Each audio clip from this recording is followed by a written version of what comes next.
ito ay rated SPG. Striktong patnubay at gabay ng magulang ang kailangan. Maaaring may masiselang tema, lengguwahe, karahasan, sexual, horror o droga na hindi angkop sa mga bata.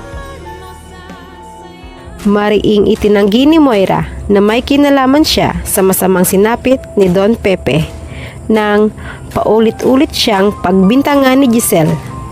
Pinayuhan niya ito na dapat sana ay mas napagtuunan nito ng pansin at oras ang kanyang ama kaysa mambintang ito sa kanya na walang ebidensya.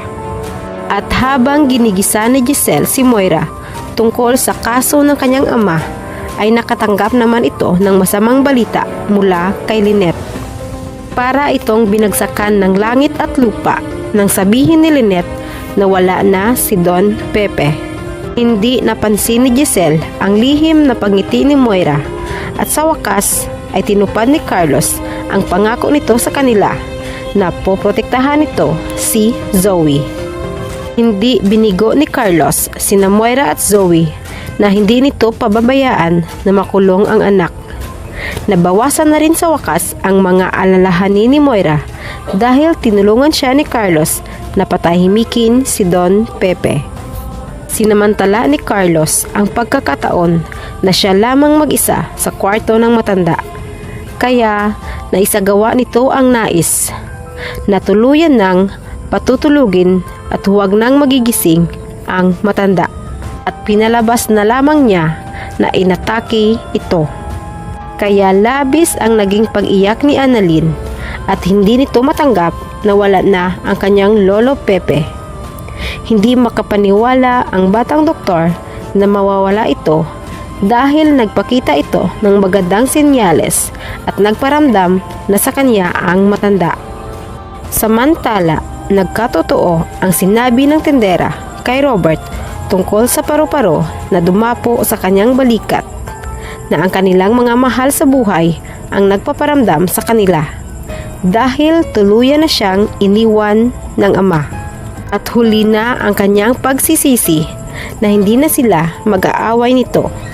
Hindi niya rin natupad ang pangako na susulitin pa nila ang oras na magkakasama sila, kaya napaluha na lamang si Robert habang nakayakap kay Annalyn.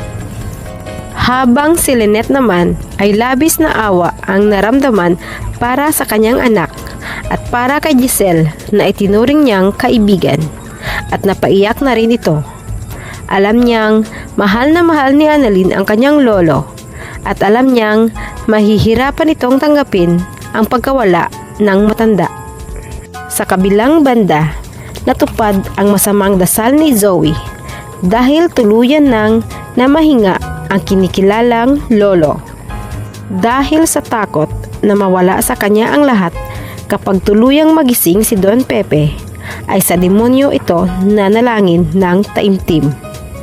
At biglang gumaan ang lahat ng kanyang masasamang pasanin. Ngunit kahit mawala man si Don Pepe sa kanilang landas, ay habang buhay naman niyang dadalhin sa kanyang konsensya ang masamang ginawa sa matanda, kahit sabihin pang hindi niya sinasadya ang pagkakatulak dito. Tuluyan na kayang mawala kina Giselle at Robert si Don Pepe, o magkakaroon pa ito ng himala sa pamamagitan ni Annalyn? Sabay-sabay lamang nating aabangan dito lamang sa Abot Kamay na Pangarap.